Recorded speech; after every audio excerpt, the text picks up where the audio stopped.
Hello दोस्तों, welcome to the tutor lab classes. आज हम चौथा पार्ट लेके आए हैं motion in plane, class 11th physics unit 3। इसमें हम पढ़ेंगे प्रोजेक्टाइल मोशन, प्रक्षेप्य गति। ये बड़ी इंपॉर्टेंट होती है, डेली यूजेज में अपन करते हैं। प्रोजेक्टाइल मोशन होता क्या है? जब भी अपन किसी चीज़ को आकाश में फेंक देते हैं तो क्या होता है, एक बार उसको फेंक दी, उसके बाद में फोर्स लगाना तो आपने लगाना तो बंद कर दिया, उसके बाद में वो ग्रेविटेशनल फोर्स में मूव करती है क्योंकि धरती उसको खींचती है, लिहाजा वो वापस लौट आती है। And this free moment of the body under the influence of gravity, that is known as the projectile motion. आज इस हम यूनिट में इस प्रोजेक्टाइल मोशन पढ़ेंगे कि इसमें अपन ये देखेंगे कि बॉडी सबसे ऊंची कब जाएगी, सबसे दूर कब जाएगी, क्या हाइट अटेंड करेगी वो, क्या उसकी रेंज रहेगी। So they are the different aspect which are very important from the understanding of physics as well as from the examination point of view. तो let we start with the projectile motion. ये देखिए projectile motion, this is the projectile motion is an example of two dimensional motion. इसका x axis वो दूर भी जाता है, ऊंचा भी जाता है. It means one axis is this one, second axis is that one. So vertical axis is also moment, horizontal axis is also moment. So this is an example of two dimensional motion or motion in a plane. इसीलिए इसको इस unit में रखा गया है. Projectile motion is the motion on an object when thrown vertically in air or thrown in the space. After the initial force it launch, we assume that the air resistance, ideal steady में अपन मानेंगे कि air resistance 0 है, allow to move in the under the influence of gravitational force. This motion is known as the projectile motion and this is said to be the projectile. and जो इसका path बनेगा उसको अपन कहते हैं trajectory. किसी वस्तु को आकाश में आरंभिक बल लगा के फेंक दिया जाए, उसके बाद में ये गुरुत्वीय क्षेत्र में जो गति करती है, इस गति को हम प्रक्षेप्य गति कहते हैं। So let we see this one. ये एक आपका एग्जाम्पल देखिए, ये एक आपने वस्तु फेंकी है, ये वस्तु फेंकी है तो आपका ये बॉडी ऊपर जा रही है, ऊपर जा रही है, ऊपर जाएगी, वापस थोड़ी देर बाद नीचे आ जाएगी। कोई भी वस्तु फेंकते हैं, due to the gravitational force it will be come down, जब तक कि आप उसका ग्रेविटेशनल फोर्स क्रॉस नहीं करवाते। तो नॉर्मल केस में ये वापस धरती पर आती है। तो this is the A projectile motion. Another example देखिए, when you are kicking a ball, when you are kicking the ball, just what happen, it will be go up in the sky then come down. So ये इसका जो motion है वो, इसका motion भी कैसा हो रहा है, इसका मोशन भी आपका this is the motion. So this is again a projectile motion, this is again a projectile. ये बॉल आपकी यहाँ से जाएगी और ऐसे मूव करके आएगी। So these are the example of projectile motions and they are treated और they are the example of also the motion in a plane. Let we analyse this motion. इसको हम इसकी व्याख्या करते हैं या इसका एनालिसिस करते हैं।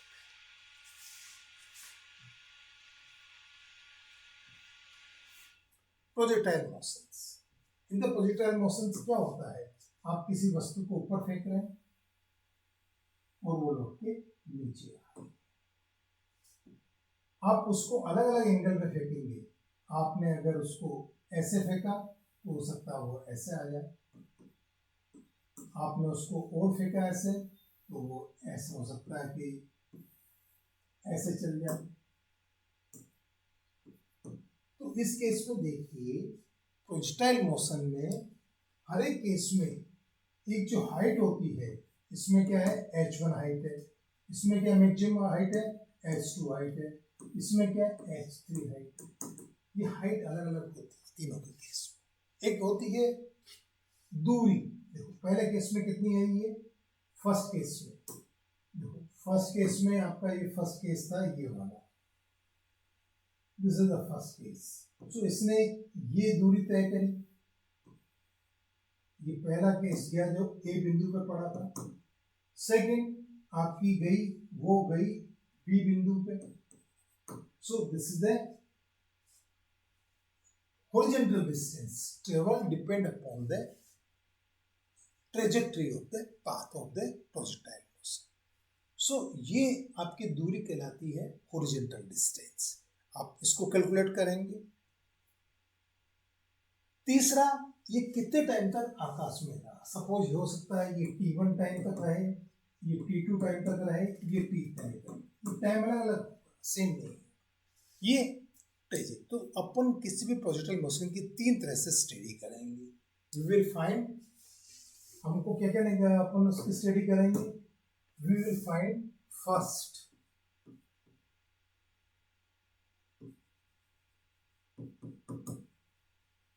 मैक्सिमम हाइट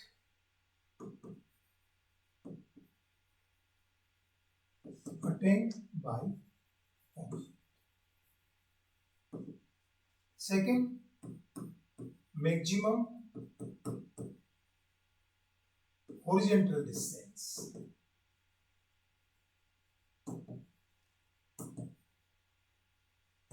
ये मैक्सिमम हाइट या दिस मैक्सिमम वर्टिकल डिस्टेंस. ये क्या कहलाती है? Vertical distance. ये मैक्सिमम वर्टिकल डिस्टेंस कहलाती है of the object. And this is the horizontal distance. ये कहलाती है रेंज. ये कहलाती है इसकी height. And third, time period of flight. Time period of flight P. ये तीन पैरामीटर हम प्रोजेक्टाइल मोशन के निकालेंगे या इसको एनालाइज करेंगे. Let me start here.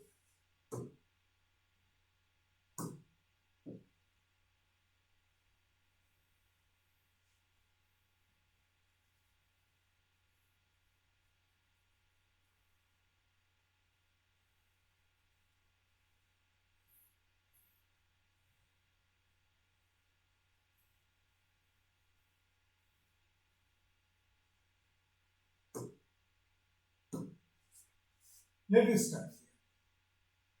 This is an object. Let we consider an object of mass m. And this has been shown with the initial velocity vg. ये कोई ऑब्जेक्ट है जिसका कि मास m है, mass of the body, and it will be thrown with the velocity v0 in at the direction of at an angle theta from ground. ये हमने यहां से फेंक दिया इसको इधर with the initial velocity v. किस एंगल पे? Theta. This is the your y component. This is the your x component. This is the x axis. This is the y axis. आप रेजोल्यूशन ऑफ वेक्टर पहले ही पढ़ चुके हैं. So what happen, अपन इस velocity which is a vector quantity, we can say that इस velocity के दो कंपोनेंट होंगे. एक तो होगा वर्टिकल कंपोनेंट v0y, एक होगा हॉरिजॉन्टल कंपोनेंट v0x. ये क्या करेगा? ये देखो दो तरह के मोशन कर रहा है. एक वर्टिकल मोमेंट हो रहा है, एक हॉरिजॉन्टल मोमेंट हो रहा है. वर्टिकल मोमेंट क्यों हो रहा है? वो इस वेलोसिटी से हो रहा है क्योंकि ये वर्टिकल वेलोसिटी है.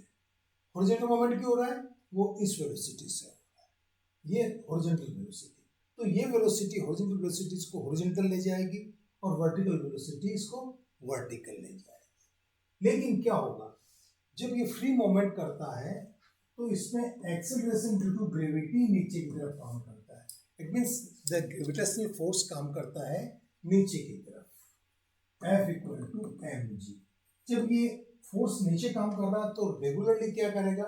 This is the against the direction of v0y. ये वर्टिकल जो वेलोसिटी है उसके अगेंस्ट में काम करेगा. इट मींस ये ब्रेक लगाएगा, इसके ऊपर जाने में ब्रेक लगाएगा. इट मींस इस ये जाएगा ऊपर, जाते जाते इसकी स्पीड कम होती जाएगी. एंड में एक हाईएस्ट पॉइंट पे, this is the highest point P, इसकी स्पीड क्या हो जाएगी? v0y equal to 0. यहाँ पे 0 हो जाएगी. मीन्स ये कम होती जाएगी, ये 0 हो जाएगी यहाँ पे. और फिर बाद में क्या होगा? ड्यू टू ग्रेविटी ये वापस बढ़ने लग जाएगा। ये जीरो v0 एक्स इसमें कांस्टेंट रहेगा, थेट का ये v0 एक्स इधर काम करेगा, फिर ये आपका जो वर्टिकल कंपोनेंट है वो डाउनवर्ड काम करेगा। सो लाइक दिस वे ये मूवमेंट होगा, इसका हॉरिजॉन्टल कंपोनेंट इसको चले जा रहा, वर्टिकल कंपोनेंट इधर ले जा रहा। So to analyse the to find out these three parameters we analyse this motion into the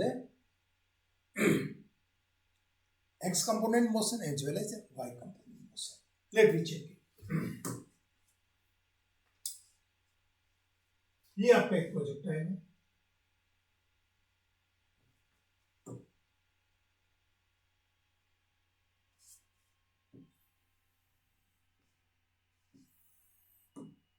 x axis,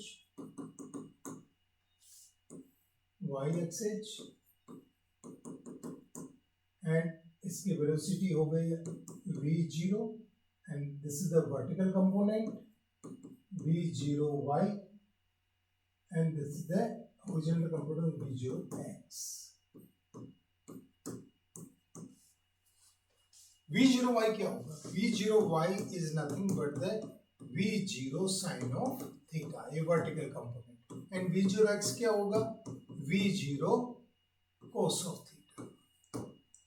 अब देखिए इसकी मैक्सिमम हाइट देखिए, फर्स्ट अपन निकालते हैं maximum height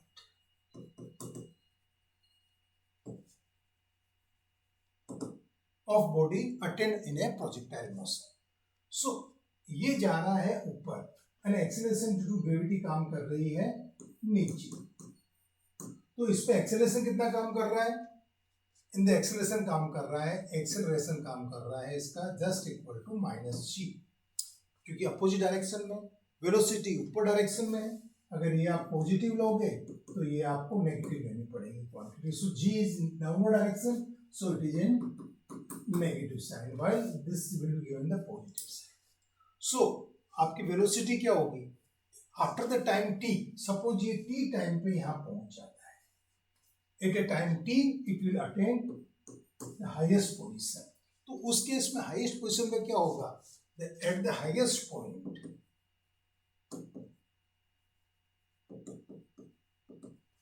so v0y become equal to g. Now write down the equation, first equation of motion for the vertical component. ये आपकी vertical component के लिए फर्स्ट इक्वेशन ऑफ मोशन क्या होगी? v0y dash is equal to v0y, this is the final velocity, this is initial velocity, plus the a equal to here minus g into t. ये आपकी first equation होगी। Eight the highest point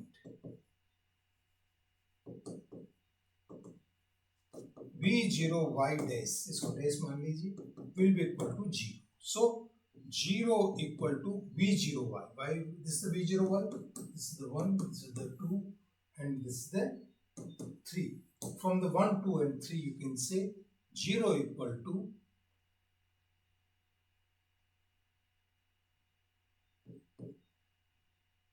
v0 sin of theta minus g into t, or you can say the gt equal to v0 sin of theta, or t equal to v0 sin of theta divided by g. ये क्या हुआ? This is the आधा, इसका जो projectile motion है उसका आधा रास्ता पार हो गया, ये हाईएस्ट पे पहुंचा। अब ये वहां से लौटेगा, it means this is the time period of half flight. ये आधी फ्लाइट का टाइम पीरियड आ गया। तो time period of full flight you can determine t is equal to twice of this one. So the time period of full flight is the 2v0 sin of theta divided by g. This is the for the any projectile, the time period of flight will be given by this formula 2v0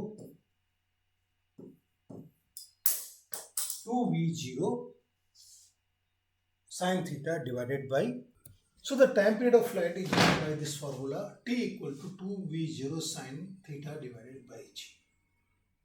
अभी आप देखिए कि ये इतने समय तक आकाश में रहेगी जब अपन थीटा कोण से किसी वस्तु को फेंकते हैं. This is the angle here, this is the angle equal to here theta. Theta से फेंकते हैं तो वो कितने टाइम आकाश में रहेगी? 2v0 sin theta divide by G. अब इस दरमियान ये जो हॉरिजॉन्टल कंपोनेंट है v0x, v0x क्या है? v0x is nothing but the v0 cos of theta. ये जो v0x है, v0x is equal to v0 cos थीटा, ये कंटिन्यूस काम करेगा और ये इस बॉडी को किधर ले जाएगा?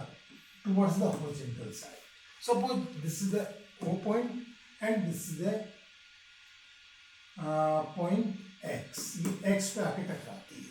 So this horizontal distance, the maximum horizontal distance, this is the oxygen is the maximum horizontal distance.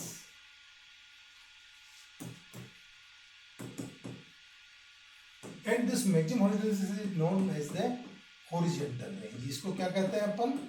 Horizontal range. ये हॉरिजॉन्टल रेंज होगी. You can calculate the horizontal range. कैसे? The distance is equal to velocity into time. So horizontal range, इसकी velocity कितनी है? Velocity is the horizontal velocity v0x और total time कितने काम किया इसने? t. It means horizontal range will be equal to v0x into t. You can say this is the v0 cos of theta into t.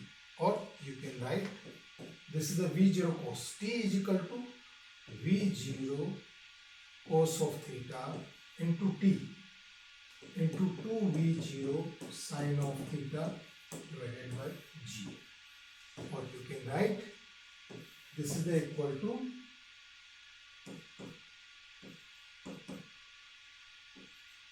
two v0 square sin theta cos of theta divided by g. क्योंकि sin 2 theta is equal to 2 sin theta into cos of theta. So you can write r is equal to v0 square sin of 2 theta divided by g. ये इसकी horizontal range रहेगी. Horizontal motion की horizontal range किस फॉर्मूले से देंगे अपन? R is equal to v0 square sin of 2 divided by. This is the maximum horizontal distance covered by the projectile motion by an object which is the initially thrown with the velocity v0 at angle theta from the horizontal. ठीक है, आपका time period of flight आ गया. आपका this horizontal range आ गई. Third one is the maximum height. अब ये कितना ऊंचा जाएगा? मैक्सिमम हाइट कितनी होगी? अगर आप एक पर्टिकुलर डाल लो, this is the m. So this maximum height will be the pm. Now you have to find out the maximum height. Now we have already calculated the two things for the projectile motion. One is time period of the flight.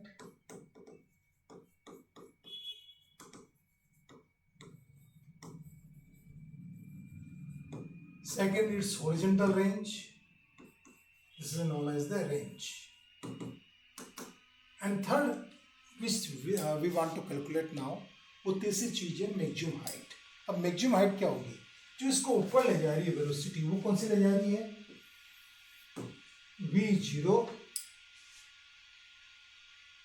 y. ये ऊपर ले जा रही है और ये किधर ले जा रही है? ये हॉरिजॉन्टल में ले जा रही है. तो अब ये ऊपर कितने टाइम ले जाएगी? चूंकि ये टाइम पीरियड ऑफ फ्लाइट और time period of half flight कितनी है? That is the equal to v0 sin of theta divide by g. ये इतने समय के लिए इसको ऊपर जाएगी. इट मींस जो आपकी वेलोसिटी है v0y, ये कितने टाइम के लिए काम करेगी ऊपर की तरफ? इस पर. It means this is the maximum height attained by the object. ये वेलोसिटी इतने समय के लिए लगी तो distance travel in the maximum side is the V0y into, निकाल लीजिए इसको, this is the V0y is the V0 sine of theta and this is the V0 into T is equal to V0 sine theta divided by G. So what is the maximum height? The H can be defined as the V0 square sin square theta divided by G. तो आपके तीन important यहाँ relations आ गए हैं. One is the time period of flight, that is the T, 2V0 sin theta divided by G. Maximum range horizontal distance कितनी maximum cover होगी, R equal to V0 sine 2 theta divide by G, ये आपकी हो गई. And the maximum height is nothing but the V0 sine square theta divide by G. ये तीनों चीजें. और time period of the half flight कोई पूछे तो time period, this is the time period of half flight, ये half flight का time है आपके पास. This is the time period of the half flight. So this is the projectile motion. अब आप अलग अलग कंडीशन में हैं. आपकी मैक्सिमम, आप ये देखिए रेंज कब मैक्सिमम रहेगी, जब साइन 2 थीटा 90 होगा, मतलब 2 थीटा इक्वल टू 90. और 2 थीटा 90 कब होगा, जब थीटा इक्वल टू 45 होगा. तो this one for the maximum यहाँ से निकाल सकते हैं आप.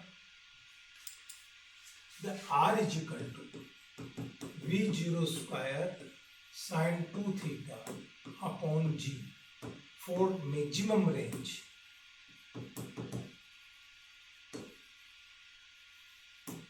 Sign of 2 theta, sine 2 theta की वैल्यू एक होती है मैक्सिमम, इसकी मैक्सिमम वैल्यू होनी चाहिए. It means 2 theta is equal to 90 degree और theta equal to 45 degree. It means if you send an object at an angle 45 degree,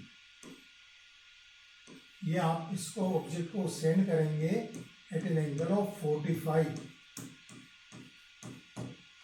आप 45 degree पे सेंड करेंगे तो ये मैक्सिमम रेंज में जाएगी. इसकी रेंज कितनी होगी, maximum. So you can say the R maximum is equal to V0 square divided, ये इसकी मैक्सिमम रेंज कहलाती है. ऐसे ही मैक्सिमम हाइट रिटर्न करनी तो इसको 90 डिग्री में भेजिए, ये मैक्सिमम हाइट आएगी. So these are the projectile motion. इसमें डिफरेंट एग्जाम्पल आते हैं, आपको क्वेश्चन पूछे जाते हैं, आपको डेरिवेशन पूछे जाते हैं. So you have to prepare it carefully. Thank you for watching my classes. Now इसके बाद में जो यूनिट आएगी वो आपके, इसके बाद में यूनिट क्या आएगी, इसके बाद में आपके पास आएगी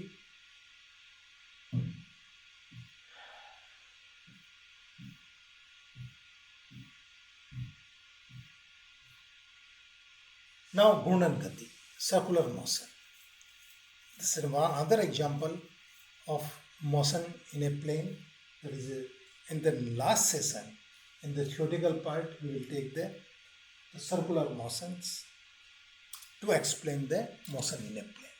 Thank you for watching my channel, and please subscribe so you can get the updated my videos. Thank you.